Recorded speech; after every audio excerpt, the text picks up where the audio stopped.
네, 우리 성도 여러분 안녕하셨습니까? 제가 오랜만에 뵙죠? 네. 한 주 건너뛰었더니 여러분이 너무 보고 싶어가지고 지난 화요일날 교회 왔는데 딴 사람 교회 같아요. 딴 사람 교회. 그래서 빠지지 말아야겠구나 라는 생각이 들었습니다. 오늘 우리 신명기 말씀 그의 말 들을지어다. 오늘 이 말씀 가지고 또 함께 은혜를 받기 원합니다. 우리 신명기 18장 15절과 18절 말씀 먼저 봉독하겠습니다. 신명기 18장 15절에서 18절 말씀입니다.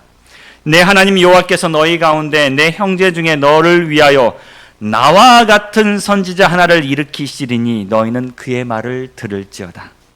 내가 그들의 형제 중에서 너와 같은 선지자 하나를 그들을 위하여 일으키고 내 말을 그의 입에 두리니 내가 그에게 명령한 것을 그가 무리에게 다 말하리라. 신명기 18장에는요, 두 가지 이야기가 있습니다. 한 가지는 레위인에 관련된 이야기고요. 또 한 가지는 하나님께서 선지자를 세우시겠다는 겁니다. 이스라엘 백성들에게 가나안 땅에 들어가면 하나님께서 이거 하지 마라 당부를 하시는데 처음 이런 당부를 18장에 하고 계십니다. 어떤 당부냐? 야, 너희들 가나안에 가서 그쪽 문화 배우지 마라. 거기에서 우상 숭배하지 말고 점쟁이, 복술가, 술갱, 마술사, 주문 외는 자, 도깨비나 귀신 보는 자들, 혼백에게 물어보는 자들이 있어서는 안 된다 라고 말씀하시면서 내가 너희들 가운데, 너희 형제들 가운데 선지자 하나를 둘 것인데 그 선지자의 입에 나의 말을 둘 것이다. 그의 말을 여러분 잘 들으세요? 안 들으세요? 제 말을 잘 들으세요? 안 들으세요? 잘 들으세요? 여러분, 설교가 필요할까요? 필요하지 않을까요? 필요해요? 몇 년 전입니다. 영국의 브리티시 위클리라는 잡지가 하나 있었습니다. 이 잡지 편집장에게 한 사람이 편지를 보냈어요. 이 편지에 이런 내용이 있었습니다. 무슨 내용이었냐면, 목사님들은 설교를 준비하는데 많은 시간을 보내는 것으로 알고 있습니다. 그런데 저는 지난 30년간 아주 규칙적으로 예배에 참석하면서 제가 설교를 들었는데 제 생각에는 한 3,000번 이상 들은 것 같아요. 설교를. 그런데 제가 놀라운 것은 그 설교 가운데 단 한 편도 기억을 할 수 없다는 겁니다. 여러분, 제가 지지난주에 무슨 설교했는지 기억나세요? 신명기밖에 기억 안 나시죠? 뭔 이야기를 했는지. 이 편집자는요, 그 편지 내용을 그대로 올렸습니다. 많은 사람들이 그 편지 내용을 보고 논쟁하기 시작했어요. 맞다. 설교 필요해 안 해요? 필요 없다. 왜? 기억도 못하는데 무슨 설교하냐? 목사님 그 시간에 뭐 하세요? 그냥 방문하시고 봉사하시는 게 더 낫겠다. 근데 목사님들은 그게 맞아요? 아니에요? 먹고 사는 길이 그건데 저도 설교 준비하느라고 여러분 시간 엄청 쏟아냈습니다. 그래서 아니다, 여러분 설교 필요합니다. 근데 저는 설교를 기억해요, 못해요?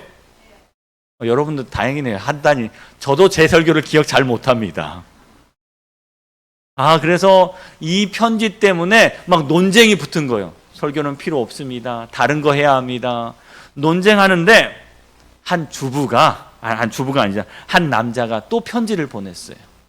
이 편지의 내용은 이렇습니다. 저는 결혼한 지 30년이 되었습니다. 그동안 저는 32,850회의 식사를 하였습니다. 모두 다 제 아내가 요리한 것입니다. 그런데 저는 그 많은 식사 가운데 한 끼도 그 메뉴를 기억하는 게 없습니다. 그럼에도 불구하고 그 많은 식사를 할 때마다 저는 매 끼마다 영양을 공급받았습니다. 만약 저에게 그 식사가 없었더라면 오래전에 저는 굶어 죽었을 것입니다. 이 편지 하나로 모든 논쟁이 끝났대요. 여러분 동감 가십니까? 네. 우리는 오늘의 설교를 기억하지 못한다 할지라도 오늘 받은 은혜가 여러분을 먹이시고 여러분을 성장시킵니다. 여러분, 그러니까 설교 중요합니까? 안 합니까? 중요합니다. 하나님께서는요, 우리에게 선지자를 주셔서 그 가운데 그 입에 하나님의 말씀을 주시겠다고 말씀하셨고, 그 말씀이 우리로 하여금 피가 되고 살이 되게 하신다는 사실입니다. 안타깝지만 여러분, 우리말에는 이런 말이 있죠. 설교하지 마. 무슨 뜻이죠? 잔소리하지 마. 설교하는 사람에게 설교하지 마 하면 굉장히 마음이 아플 것 같아요. 제 직업은 뭡니까? 설교하는 거예요. 화요일, 금요일, 안식일 이렇게 빠짐없이 설교하는 거 참 오랜만입니다, 여러분. 참 오랜만이에요. 그런데 제가 제일 싫어하는 말 가운데 하나가 뭐겠어요? 설교하지 마! 설교하지 마. 저는 설교자인데 말이죠. 누군가 저에게 설교하지 마 하면 싫을 것 같아요. 설교자는 뭐 해야 돼요? 설교해야 돼요. 오늘 제가 하나님께 기도합니다. 하나님, 저에게 제 입에 주실 말 주십시오. 제가 말씀을 전하겠습니다 라고 설교합니다. 근데 어떤 곳에 가면 설교를 참 반겨하는 분들이 있고, 어떤 곳에 가면 12시를 딱 넘기면 그때부터 뭐가 떨어지는 교회가 있어요? 영빨이 떨어져. 은혜가 떨어지는 교회가 있어요. 어떤 분들은 설교를 아무리 길게 해도 상관이 없어요. 근데 어떤 교회는요, 설교 길게 하면 안 좋아하는 분들이 있어요. 저도 짧게 하는 걸 좋아합니다. 길게 하는 것보다 짧게 하는 게 사실 우리의 머릿속에 더 잘 남는다고 저는 알고 있어요. 짧게 하는 걸 좋아하는데 어디 갔더니 이분들은 좀 길게 해달라는 거야. 참 그런 교회 가면 저도 힘들었어요. 여러분, 그런 교회가 어디에 있는지 아세요? 어디에 그런 교회가 있는데 중국에 가면 그런 교회가 있습니다. 옆에 제가 시간표를 하나 보여드렸어요. 이게 안식일 날 교회 시간표예요. 중국의 서안에 있는 교회, 한 교회의 시간표인데 몇 시부터 시작하는지 여러분 보십니까? 여기 시간표 보면 몇 시부터 시작해? 안식일 예배를? 7시 반부터 시작해요. 자, 7시 반부터 뭐 하냐? 7시 반에 처음에 찬양을 하기 시작합니다. 7시 반부터 몇 시까지요? 8시까지. 그 다음에 8시부터 8시 30분까지 링시우라고 하는데, 이 링시우 시간에는 아주 묵상하고 기도하고 말씀을 보는 그런 시간입니다, 개인적으로. 그리고 30분 동안 기도하고 말씀을 딱 봐요. 그리고 8시 반에 뭘 시작해요? 안식일 학교를 시작해서 9시 30분까지 안식일 학교를 합니다. 우리는 언제 시작해요, 안식일 학교를? 9시 반에 시작하는데 여기 교회는 9시 반에 이미 안식일 학교가 끝났어요. 그리고 9시 40분, 10분 쉬는 것 같아요. 10분 쉬고 11시까지 그 다음부터 뭐요? 설교 예배를 들어요. 우리는 1시간 설교 예배도 긴데 여기는요 1시간 20분 설교 예배예요. 여기는 사실 조금 짧아요, 설교 예배가. 제가 다녔던 교회는 설교 예배가 10시에 시작해서 12시에 끝났어요, 여러분. 그리고 11시 30분부터 시작해서 찬양대 연습을 1시까지 하더라고요. 그리고 2시부터 4시 30분까지 또 뭐예요? 성경 연구예요. 이 사람들 뭐 밖에 공원 같은 데 가지도 않아요. 하루 종일 안식일날 뭐예요? 말씀만 보더라고요. 말씀만. 밥 먹을 시간 있잖아요. 1시 30분부터 2시까지 딱 비었잖아요. 네? 아침 먹을 시간요 7시부터 7시 밤까지 아침 드시면 돼요. 여러분 어떻습니까? 근데 모든 중국인 교회가 이렇게 하지 않습니다. 제가 찾아봤더니 홍콩에 있는 구룡교회는요 우리랑 똑같더라고. 몇 시에 시작해요? 10시에 시작해서 12시에 딱 마치더라고. 제가 보면서요, 여러분 어떤 교회 나가고 싶으세요? 여기는 구룡교회 나가고 싶으세요? 서안교회 나가고 싶으세요? 구룡교회. 제가 오늘 여러분께 드리고 싶은 말씀은 예배를 길게 하고 설교를 길게 하느냐라는 말씀이 아니라 오늘 우리의 말씀을 어떻게 받아들이냐에 대한 말씀입니다. 오늘 우리에게 주어진 이 기별을 우리는 지금 어떻게 받아들이고 있느냐? 우리는 어떤 기별을 쫓아가고 있느냐라는 겁니다. 하나님께서는 신명기 18장에 분명히 우리에게 무엇을 주시겠다? 선지자를 주시겠다. 그리고 그 일을 통하여 말씀을 주시겠다고 하셨습니다. 우리는 그 말씀을 다시 한번 찾아가야 할 거라고 생각합니다. 신명기 28장에 있는 말씀은요, 이 말씀뿐만 아니라 계시록에 있는 말씀과 연관되면 이 말씀이 어떤 말씀인지 분명하게 알 수 있게 됩니다. 여러분, 계시록 19장 10절에 이런 말씀이 있습니다. 내가 그 발 앞에 엎드려 경배하려 하니 그가 내게 말하여 나는 너와 및 예수의 증언받은 내 형제들과 같이 종된 자니 삼가 그리하지 말고 오직 누구에게 경배하라? 하나님께 경배하라. 예수의 증언은 예언의 영이니라. 여기 우리 교회가 굉장히 중요하게 생각하는 말씀 하나가 있지요. 어떤 말씀입니까? 예수의 증언은 예언의 영이니라. 예언의 영이란 말은 성경에 단 한 번 여기서 나옵니다. 그래서 이 구절을 어떻게 해석할지 많은 신학자들이 참 고민을 하고 있어요. 그런데 이 신명기 18장과 이 말씀을 연결하면요, 분명히 뜻이 있다는 거예요. 어떤 뜻이? 계시록 19장과 신명기 18장에는 분명히 연결되는 어떤 연결점을 가지고 있습니다. 뭐에 대한 연결점이냐? 바로 선지자에 대한 역할에 대한 연결점입니다. 자, 이 두 말씀을 한번 비교해 보십시오. 저희가 읽었던 신명기 18장에 있는 말씀과 계시록 19장에 있는 말씀을 한번 연결하면 몇 가지 공통점을 볼 수 있습니다. 자, 공통점이 뭐죠, 여러분? 뭐가 나옵니까? 자, 신명기 18장에 누구를 일으켜요? 선지자를 일으켜요. 근데 이 선지자가 어떤 선지자예요? 아주 특별한 사람입니까? 아, 맞아요.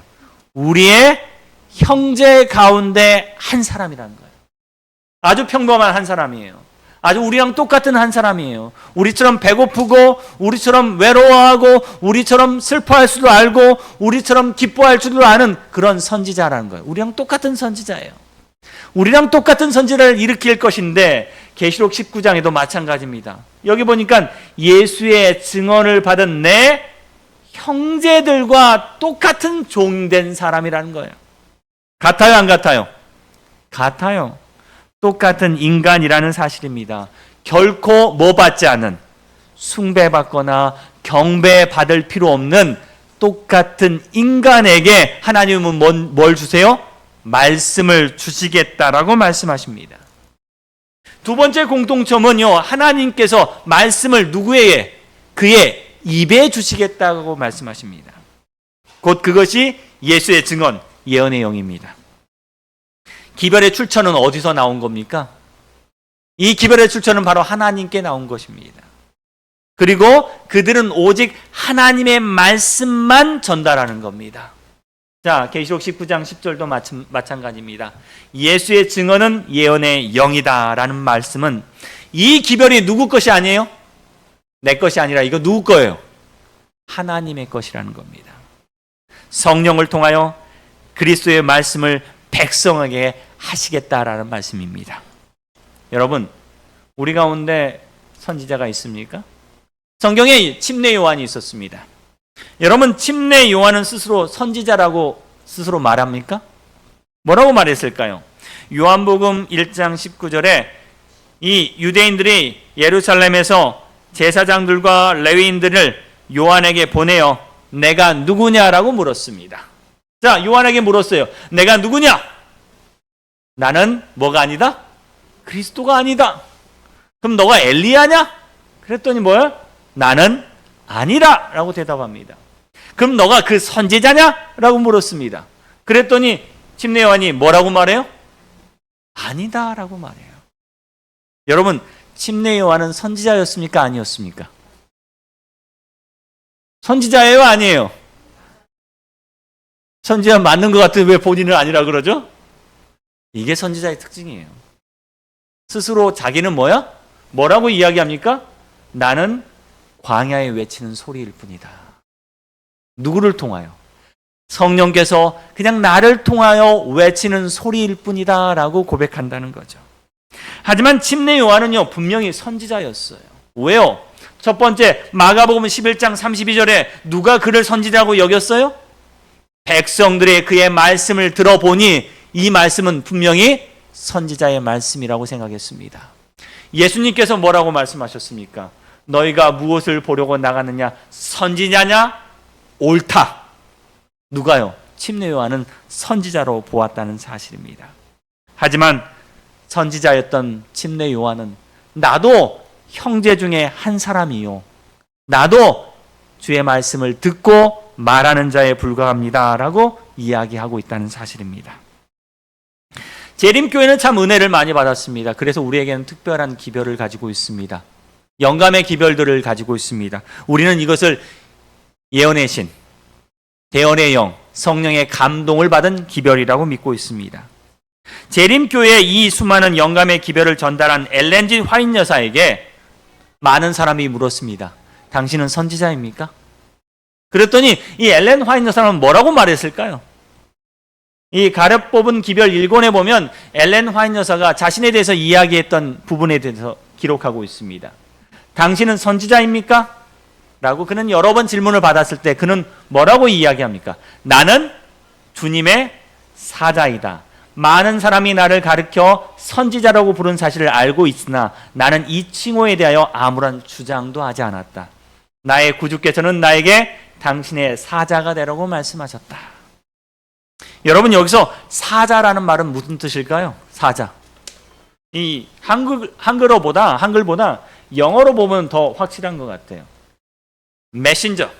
여기 보니까 영어 보니까 I am the Lord's messenger. 나는 주님의 메신저입니다 라는 겁니다.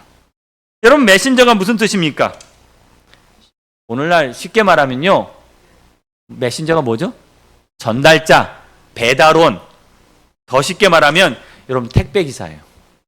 택배기사. 그 뜻을 갖고 있습니다. 주님께서 이 말씀을 내게 주시고 누구에게 전달하라고요? 백성들에게 전달하고 주신 저는 택배기사에 불과합니다. 저는 오늘 여러분의 앞에 뭘로 섰어요? 네, 택배기사예요. 택배기사. 여러분, 택배 신청하면 기다려지십니까? 안 기다리십니까? 막 기다려요. 택배 기사를 기다려요? 물건을 기다려요? 여러분도 물건을 좀 기다리십시오. 예? 사실 택배 기사가 막 기다려요. 지금 올까? 나중에 올까? 내가 이쁜 원피스를 샀는데 오늘 올까? 내일 올까? 기다려요? 안 기다려요? 막 기다려요. 근데 택배 기사가 와요. 근데 택배 기사는 보여요? 안 보여요? 안 보여요. 뭘 보여? 물건만 보여요. 주님은 그러길 바라고 계세요. 우리에게 뭐가 필요하세요? 말씀이 필요합니다. 주님은 주의 종들을 통하여 말씀을 우리에게 주십니다. 여러분, 그 말씀을 더 간직하게 되길 바랍니다. 오늘날 한국에는 많은 배달 기사들이 있습니다. 특별히 코로나 이후에 음식 배달원이 너무너무 많이 늘어났어요. 자, 배달하는 사람의 얼굴이 중요해요? 잘생긴 사람이 배달해야 됩니까? 아니에요. 학력이 중요합니까? 아니에요. 뭐가 중요해요? 음식이 중요합니다. 음식을 따뜻할 때 빨리 배달하겠죠. 우리는 인터넷으로 물건을 주문하고 기다립니다. 사실 택배 기사를 기다리지만 우리는 그 택배 기사보다 더 중요한 물건을 기다립니다. 택배 기사의 얼굴은 기억 못해도 우리가 받은 그 물건은 기억합니다. 우리는 택배 기사를 기다리지만 그들을 숭배하지는 않습니다. 우리는 택배 기사를 기다리지만 그들과 친교하지도 않습니다. 이번 장막회를 지난주에 하면서요, 제가 재무였습니다. 재무. 모든 돈은 어디서 나가요? 저한테서 나갑니다. 그런데 방송 장비 하나가 고장이 났어요. 이제 이 방송 장비가 없으면 뭐 할 수 없냐면 인터넷으로 방송을 송출할 수가 없는 겁니다. 자, 기기가 필요해요. 자, 그러면 지금 시간이 없어요. 시간이 없으니까 목사님 어떻게 합니까? 뭐가 필요한데? 이 기계가 필요한데 뭐 저한테도 묻지도 않고 방송 담당자는 인터넷에서 주문을 했어요. 근데 이 인터넷에 주문하고 올려면 며칠이 걸려요? 2, 3일 걸려요. 그럼 장막해? 끝나요, 여러분. 자, 누구를 불렀을까요? 퀵 서비스. 오토바이 퀵 배달부를 불렀습니다. 이 기계가 11만 원이었어요. 그런데 퀵 배달부는 얼마인지 아세요? 7만 원이었어요. 그래도 불러야 돼요, 안 불러야 돼요? 불러야 돼요. 안 부르면 어떻게 돼요? 지금까지 모든 준비한 장막회가 뭐가 돼요? 수포로 돌아가게 됩니다. 그게 돈이 문제냐? 불러라. 우리에겐 뭐가 중요해요? 누군가가 와서 그 물건을 배달할 사람이 필요하다는 겁니다. 주님은 신명기 18장에 말씀하세요. 내가 너에게 꼭 필요한 말씀을 배달할 누구를? 택배 기사를 준비해 둘게. 그리고 그의 입에 나의 말씀을 둘 테니까 그 말씀을 들으라라고 말씀하십니다. 그런데 신명기 18장에는요, 이런 구절이 선지자 구절 앞서서 이런 구절이 있습니다. 10절부터 보면요, 각종 나열된 거짓 선지자들에 대해서 이렇게 소개합니다. 그의 아들이나 딸을 불 가운데로 지나가게 하는 자나, 점쟁이나 기륭을 말하는 자나, 요술을 하는 자나, 무당이나 진언자나, 신접자나, 박수나, 초혼자를 너희 가운데 뭐하지 말라? 용납하지 말라. 하나님께서는요, 하나님의 백성들이 이들과 함께 거하는 것을 막으셨습니다. 왜요? 그들은 잘못된 기별을 전할 뿐만 아니라 모든 백성들의 관심을 어디로 이끌어요? 다른 신들에게 이끌기 때문에 그렇습니다. 하나님은 이런 자들을 가증히 여긴다고, 혐오하신다고 말씀하고 있습니다. 혹시 여러분 가운데 저 몰래 전 보는 분 안 계시죠? 전 보는 분 안 계시죠? 말씀을 크게 안 하는 거 보니까 여러분 주의하시길 바랍니다. 여러분, 이러한 것들을 멀리 하라고 말씀하십니다. 오직 뭐예요? 하나님께서 선택하신 선지자의 말을 들으라고 말씀하십니다. 사실 이 신명기 18장은요, 다시 한번 계시록과 연결됩니다. 계시록 18장에 보면요, 어떤 사람들이 모여 있어요? 바벨론에 무너졌도다 무너졌도다 큰 성 바벨론이요, 귀신의 처소와 각종 더러운 영이 모이는 곳, 곧 각종 더러운 새들이 모이는 곳이 되었도다. 바로 어떤 사람들입니까? 여기 말한 누구들요? 점쟁이나 길흉을 말하는 자나, 요술을 하는 자나, 무당이나 진언자나, 신접한 자나, 박수나, 초혼자나, 이러한 것들이 모여있는 곳이 뭐야? 바벨론이었다는 거예요. 반면에 계시록 18장 20절에 누가 구원을 받습니까? 여기 보니까 하늘과 성도들과 사도들과 누구요? 선지자들아, 그로 말미암아 즐거워하라. 하나님이 너희를 위하여 그에게 심판을 행하셨습니다. 여기 보니까요, 분명하게 선악간의 대쟁투가 여기 나와 있어요. 여러분, 계시록 19장 9절입니다. 어린 양의 혼인잔치에 청함을 받은 사람이 복이 있습니다. 이 사람들은 어때요? 10절에 바로 이런 사람입니다. 나는 너와 및 예수의 증언을 받은 내 형제들과 같이 종된 자들이니. 그들은요, 선지자의 말씀을 듣는 사람이었다는 거예요. 선지자의 말씀에 순종하는 사람이었고, 그것이 바로 뭐요? 예수의 증언이며 예언의 영이었다고 말합니다. 하지만 20절 말씀 보십시오. 누가 벌을 받습니까? 여기 보니까 그 앞에 표적을 행하던 누구요? 거짓 선지자들이 함께 잡혀 있으니 이는 짐승의 표를 받고 그의 우상에게 경배하던 자들을 표적으로 미혹하던 자다. 이 마지막 시대에요, 우리 가운데도 표적으로 미혹하는 자들이 있을 수 있습니다. 신명기 18장에는 분명히 말씀하십니다. 이들을 멀리하라. 너희 가운데서 이들을 뭐하라? 멀리하라. 안타깝게도 여러분, 오늘날 많은 거짓이 우리 가운데 판치고 있습니다. 여러분, 이 거짓을 멀리하기를 간절히 바랍니다. 여러분, 이 노래 아시죠? 세상은 묘지경이래요. 여기도 작아, 저기도 작아. 뭐가 판쳐요? 작아가 판쳐요. 여러분, 이 가운데서 여러분 제대로 된 선지자의 기별을 듣길 간절히 바랍니다. 지지난주 저희 아버지가 저한테 전화를 걸으셨어요. 아버지가 전화를 걸어서 하시는 말씀이, 내가 지지난주에 해외에서 인터넷으로 옷을 하나 샀는데 에서 시작합니다. 문자가 하나 날라왔다는 거예요. 문자가 어디서 날라왔냐면 한국 소비자원에서 날라왔대요. 해외에서 결제가 됐는데 엄청난 금액이 결제되었다는 거예요. 그래서 문의할 사항이 있으면 여기를 눌러주세요. 근데 저희 아버지가 이걸 눌러버리신 거예요. 자, 눌러봤더니 누구랑 연결돼요? 한국 소비자원이라고 자칭하는 사람하고 연결이 된 겁니다.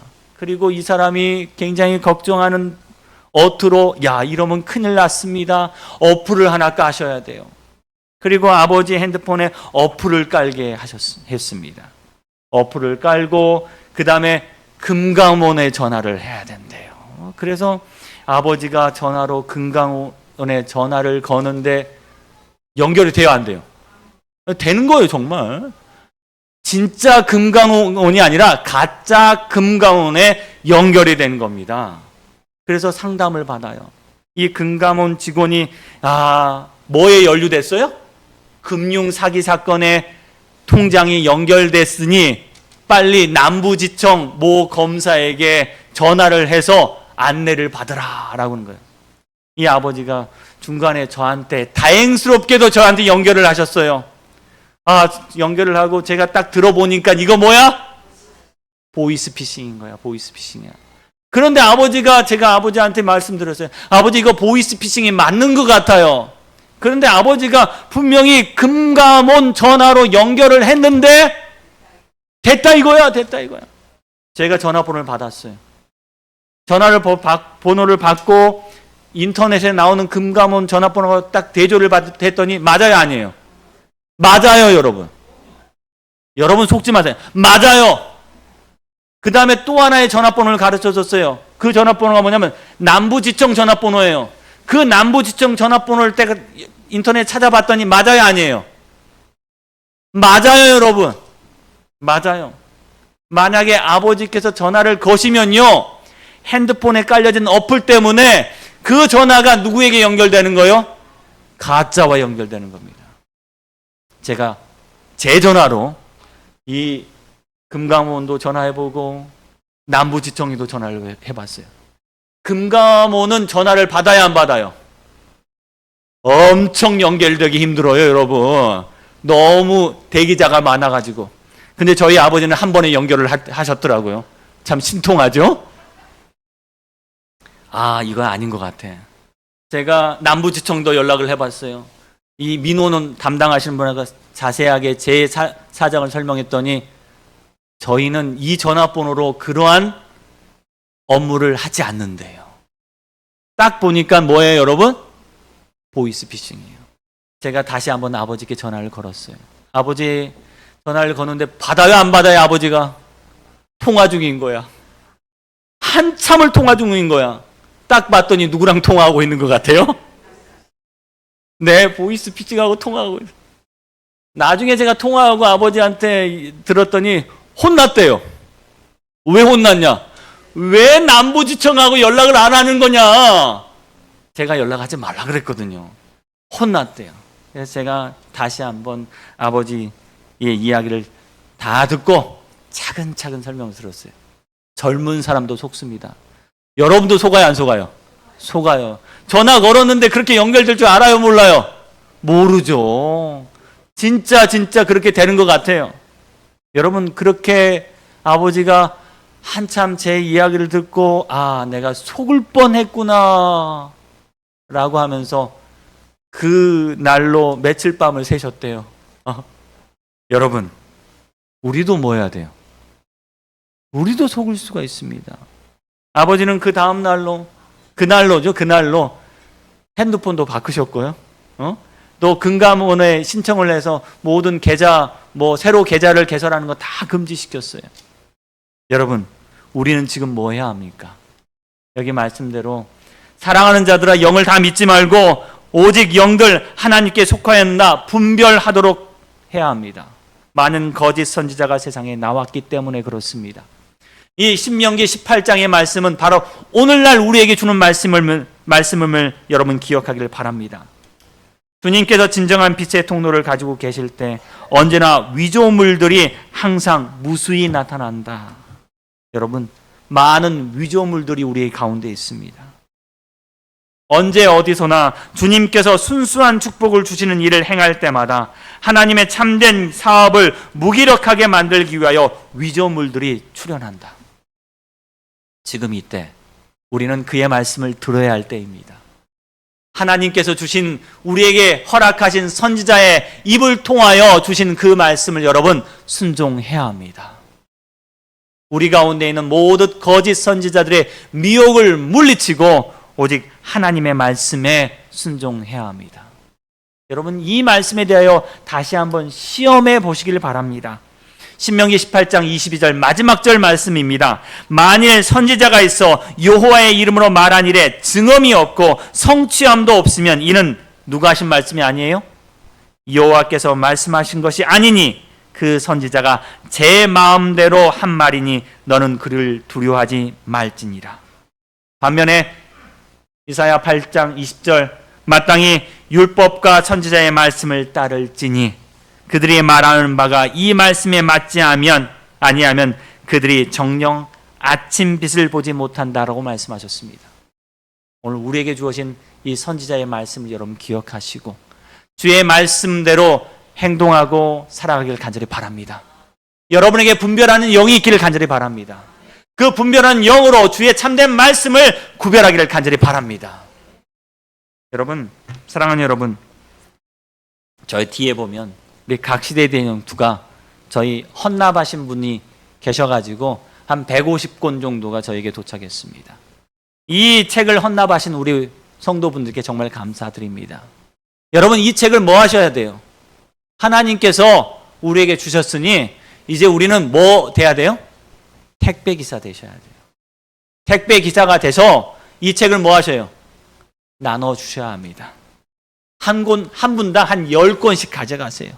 그리고 여러분 필요한 분에게 택배기사가 되셔서 나눠주시길 간절히 바랍니다. 오늘 하나님께서 선지자를 우리의 형제들 가운데 주셔서 하나님의 말씀을 그의 입에 두셨으니 그 입에 주신 말씀을 우리가 듣고 그 말씀을 전하는 저와 여러분이 되기를 간절히 바랍니다. 여러분, 이 말씀을 우리가 마지막까지 전할 때 사람들이 이 말씀을 보고 참 진리가 무엇인지 깨달아 돌아올 거라고 저는 믿습니다. 여러분, 그러한 역할을 하는 저와 여러분이 되길 바랍니다. 오늘 어떠한 잘못된 거짓된 말씀에도 미혹당하지 않고 오직 하나님 말씀에 굳게 서는 저와 여러분 되길 바라며 말씀 드리도록 하겠습니다.